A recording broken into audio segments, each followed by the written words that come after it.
Chapter 6 Swedish Creams and Welfare Cheese. Mama stuck her head into the living room and said, "Byron, I want you and Kenny to go up to Mitchell's and get some milk, a loaf of bread, and a can of tomato paste for dinner." She waved a little piece of paper at us that had the grocery list written on it. "How come Kenny can't go by himself?" "Byron, I want a half-gallon of milk, a loaf of bread, and a small can of tomato paste." If you asked Mama why you had to do something and she didn't feel like explaining, she just repeated herself. She was chopping up onions for spaghetti sauce, and I guess the tears made it so she didn't feel like talking. If you were stupid enough to ask your question again, there would be the loudest quiet in the world coming from Mama. If you went totally crazy and asked the question a third time, you might as well tie yourself to a tree and say, "Ready, aim, fire."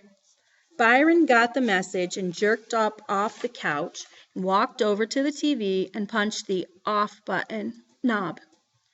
I knew this wasn't going to be a fun walk to the Mitchells. We went into the kitchen. "Give me the money. Just sign for it." "Just what?" "Just tell Mr. Mitchell you want to sign for it." Mama kept whacking the onions. "What? Just go in there and tell Mr. Mitchell I want to sign for some food?" "Your daddy and me made all the arrangements last weekend, Byron. Mr. Mitchell will let us sign for groceries until payday. Lots of people do it. A half-gallon of milk, a loaf of bread, and a small can of tomato paste." Mama started chopping the onions a little harder. "So we ain't got to give him no cash?" Whack, whack, whack. All of a sudden Byron's face jumped like a bell went off in his head. "Wait a minute. I know what this means. We on welfare, ain't we?" I held my breath. If I found out we were on welfare, I was going to really have to get ready to be teased. "No, we're not on welfare." "I can't believe it. You really gonna start serving welfare food in this house? You really gonna make me go embarrass myself by signing a welfare list for some groceries like a blanked peon?" I guess Vi hadn't been counting how many times Mama had repeated herself. She smacked the knife on the kitchen counter and jumped right up in Vi's face. "Listen here, Mr. High and Mighty, since you just gotta know food is food. You've eaten welfare food in this house before, and if need be, you'll eat it again. Don't come playing that nonsense with me. I already told you, this is not welfare food. You've got about 5 seconds to have that door hit you in the back. Kenny, move." Vi pouted and walked real fast up to Mitchell's, so I had to kind of run along to keep up with him. He didn't say anything while we got the stuff Mama wanted. He just snatched the things off the shelves. Then he dropped the bomb on me. "You go get in line and hold our spot. I'm going to look at some comics for a minute. When you got up to the register, I'll come and tell 'em how we going to pay." Ah, man, I knew what that meant, but I figured a way out not to get embarrassed. He was going to hide until after I'd signed for the groceries. I was going to be the one who got embarrassed. I couldn't argue or anything, so now it was me who was pouting. Byron disappeared around the comic book rack. "Hi, Kenny." "Hi, Mr. Mitchell. This is all you want?" "Uh-huh." He took the groceries and rang them up on the cash register. "That's $1.23. I saw Vi's head come peeking around the comics. This has got to go on the welfare list," I said kind of quiet. Mr. Mitchell twisted his face up. "On the what?" I said real low so only Mr. Mitchell could hear. "We just found out we got put on welfare, and we've got to sign this food up on the welfare list." Byron's head disappeared again. Mr. Mitchell laughed. "Kenny, this isn't a welfare list. It just means your daddy's going to pay all at once instead of a few times every week." "Really?" Mr. Mitchell reached under the counter and opened up a little brown box. He pulled out a bunch of yellow cards, and I could see Watson was written on the top of one of them. He wrote $1.23 on the first line and said, "Sign here." Then pointed to a spot next to the $1.23. I wrote, "Kenneth Watson," and gave him back the pen. That's it? That's it. He put the groceries in a brown paper bag and handed them to me. See you, Mr. Mitchell. The second I walked out of the store, Byron was next to me, and he was in a lot better mood. Man, I can't believe it. We just had a chance to get a bag full of free food, and all we took was some stupid milk, a loaf of bread, and a can of tomato sauce. Byron's good mood started getting to me too. He was smiling and even put his arm around my shoulder as we walked. I couldn't help myself. It felt so grown up to have By walking with me like that. I started laughing right along with him. His mood was so much better that he even took the bag of groceries from me. Most of the time when Mama made us go to Mitchell's, Byron would make me carry the bags from the store right up to the front porch. Then he'd take them from me so Mama would think he'd carried them the whole way. But now he started carrying them 4 blocks away from home. This is just too much. All you got to do is sign that stupid card and that old fool Mitchell will give you what you want. Too much. Now that By was happy, I had 2 questions I wanted to ask him. First, he'd said a word that I'd never heard before, and since he said it in front of Mama, I knew it wasn't cussing.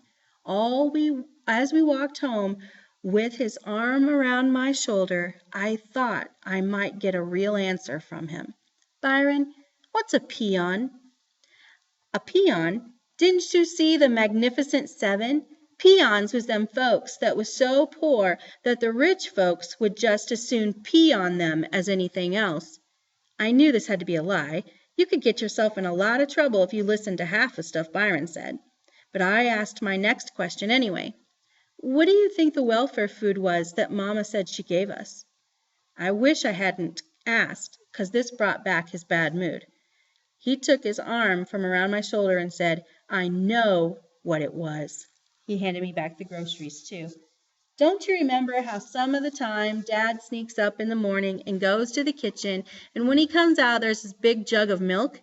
Ain't you ever wondered where that milk come from? You ever seen any udders on Dad?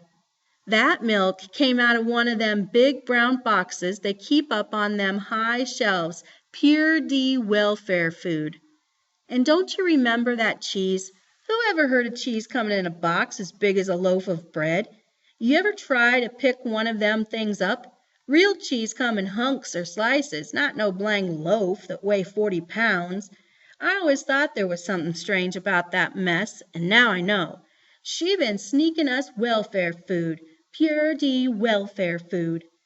The cheese tasted okay to me, and except for a big powdery lump every once in a while, Dad's milk was all right too. But to try to get Byron back into his good mood, I acted real disgusted and said, "Ah, man." A week later, I was walking in the alley behind Mitchell's when a big cookie with pink frosting just about hit me in the head. It went by like a little flying saucer, then crashed in the dirt. I looked around and didn't see anybody, so I put my hands over my face and stood still because I knew if something weird like this happened once, it usually happened again. Sure enough, another cookie hit me right in the back, and a big laugh came out of the green apple tree. Byron. He dropped out of the tree like a superhero. He had a great big bag of cookies in one hand and a green apple with a giant bite out of it in the other. Want some? By tipped the bag of Swedish cream cookies at me. I knew this was a trick. The bag must have been empty, but I looked inside anyway. There was still a half a bag of cookies. Thanks. I grabbed 2 of the cookies and looked at them real good in case By had put bugs or something on them. They were clean, but I still kept waiting for the trick. Why would Byron waste 4 good cookies on me?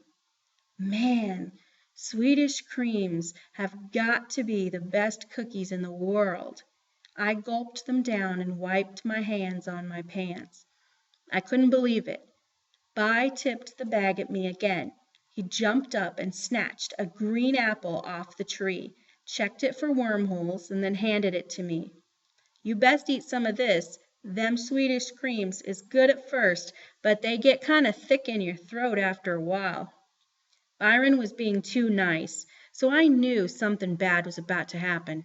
Then I noticed a crumpled up Swedish creams bag on the ground next to the tree, and I could figure out why he was being so generous. He'd already eaten a bag and a half. A bell went off in my head. I knew now why he'd been so excited and happy when he found out about getting free food at Mitchell's. Vi was signing up for stuff that Mama and Dad didn't even know about. It was like he read my mind, because I was just about to say, "Ooh, bye," when he stopped being friendly and crossed his eyes at me and said, "Don't even think about it, Poindexter. You ate 2 of them yourself, so quit wasting my cookies and just shut up and enjoy what's left." He tipped the bag at me again. He had me. I couldn't tell on him, or else I'd be in just as much trouble as he would. I took another one. Vi went over to the green apple tree and slid his back against it until he was sitting down. I did the same thing right next to him, and we sat together munching. I wasn't used to being this friendly with Byron, so I guess I was kind of nervous and didn't really know what we should talk about. Vi just sat there chomping down apples.